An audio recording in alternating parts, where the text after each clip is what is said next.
Relief tonight for parents of Princeton City Schools.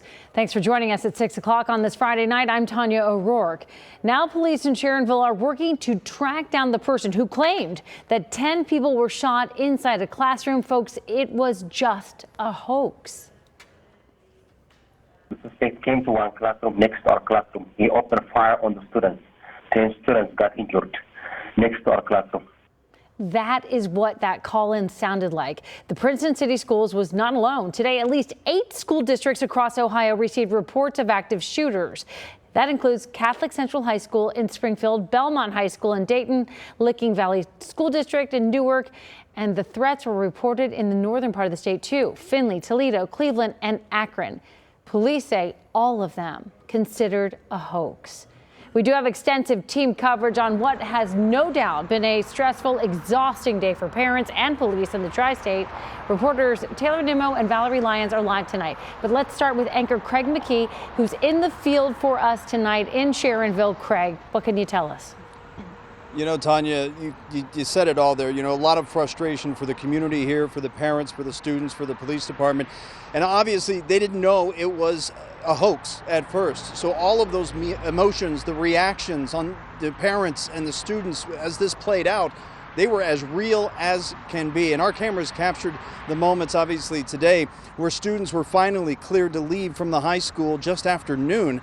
You can see hundreds of them just flooding out of the main doors there. We were also there as parents were able to reunite with their children in the parking lot of Vineyard Cincinnati Church just down the street from here.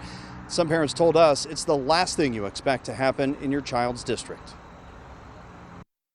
It was very traumatizing because, you know, shootings happen every day and school shootings happen a lot. So for me to be seeing it on the TV and then actually my daughter and my son is actually in this situation, it's very frightening. Now, you know, she says that she dropped literally everything she was doing at the time when she found out about the threat. Her daughter says she remained in constant contact with her on the phone throughout the entire incident. In fact, the daughter telling me when the sirens went off in the school, everyone in the classroom, you know, first thought, okay, is this a drill? But then immediately went into action, locked those doors, barricaded the door with what they could, and then waited. And tonight, the FBI says issuing a threat to schools, events, and other public buildings, even over social media, via text message, or through email is a federal crime.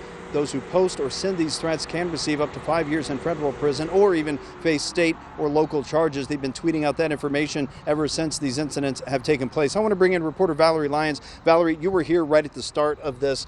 We saw that overwhelming response. These departments trained for this moment, hoping they never actually have to respond. Yeah, absolutely. And we really did see that overwhelming response. We're not just talking regular police cruisers here. No, there was even Cincinnati SWAT as well as a mass casualty unit. And in fact, we confirmed that UC actually shut down their emergency room because they were anticipating a possible influx of mass casualties. That's how seriously this was taken here today. And of course, we know while that threat came in, there were already 2 school resource officers inside, one in the middle school, one in the high school, and they did exactly what they were supposed to do. Police told us they jumped into action, checking classrooms, ensuring they could take down any possible threat before backup arrived.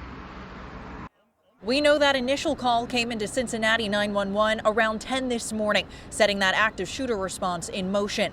Lieutenant Walter Cordes with Sharonville PD says whenever a call like that comes in, it's a real threat until proven otherwise. They don't waste any time. They put that out as an all-county broadcast, actually. So that's why you saw such the response that you did today. More than 100 law enforcement units from area agencies surrounding the school, not taking any chances. A chopper in the air, Cincinnati SWAT, and even a mass casualty unit. An urgent response, but one also adding more frenzy in an already chaotic situation. We're doing everything we can to get there. We're driving 80, 90 miles an hour, weaving in and out of traffic. And then you have multiple agencies who maybe aren't on the same radio channel. We're not wearing the same uniform. We have people that might step out of a room and bad things can happen. Cordes said it didn't take them long to confirm the threat was a hoax, that there was not and never was an active shooter in the high school. A criminal investigation is underway. They do not believe a local person is responsible. Cordes says given the similar threats made to other Ohio school districts today, this could very well be at the state or federal level.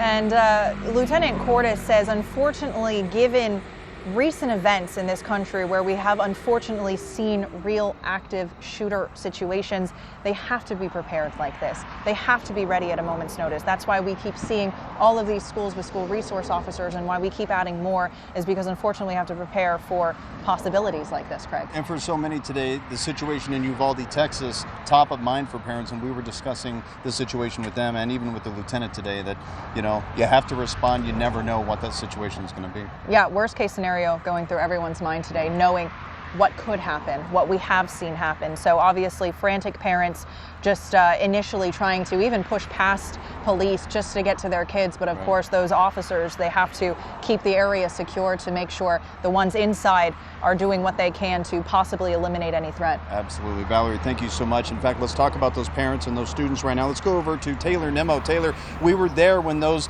reunions took place today. It was emotional for both parents and students alike.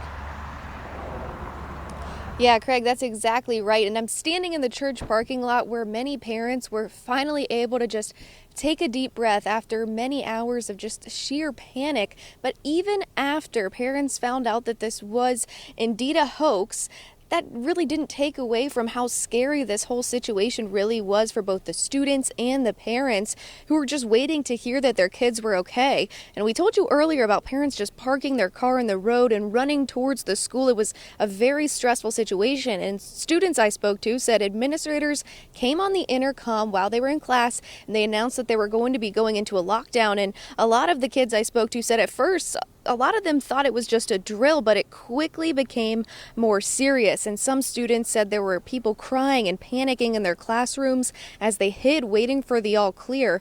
And I spoke to two sisters who said all they could think about during the lockdown was making sure that the other was okay. And they were united in the church parking lot this afternoon. It feels really good. It feels good. We were like really worried about each other, like texting each other, like, are you okay? Calling each other. So family was calling both of us, like, are your sister okay? I'm like, yeah, she's fine. So yeah, I feel like I'm relieved now, like I'm with my family and stuff, and they're happy to see me and see that I'm okay. So that's really good. And you can see the video right here of those two sisters reuniting, and also with their mom and some friends as well. Just pure joy to be hugging their family members, and hopefully all of those students are able to get some rest this weekend after what was a very stressful Friday. But I think many families are just very thankful that it did turn out the way it did and everyone is safe tonight, Craig. All right, Taylor Nimmo reporting live tonight. Thank you, Taylor. Absolutely. So thankful those families are reunited. You know, tonight's football game between Princeton High School and Fairfield High School has been rescheduled as a result of this hoax threat today. The game was set for 7 o'clock tonight. It's now set for tomorrow night at 7 o'clock. The matchup is a major game, though, in the Greater Miami Conference.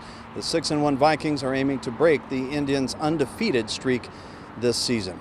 Well, tonight, the Ohio School Safety Center says it is actively working with the statewide terrorism analysis and crime center, I should say, and as well as local and state local law enforcement. And, you know, Tanya, we have been reaching out to the FBI and every authority that might be involved in this, just trying to stay on top of any developments in this investigation. Clearly, nationally, they have their hands full as we are seeing this play out in Minnesota and Colorado and other states. And now, of course, the growing numbers that we saw today in Ohio. Tanya?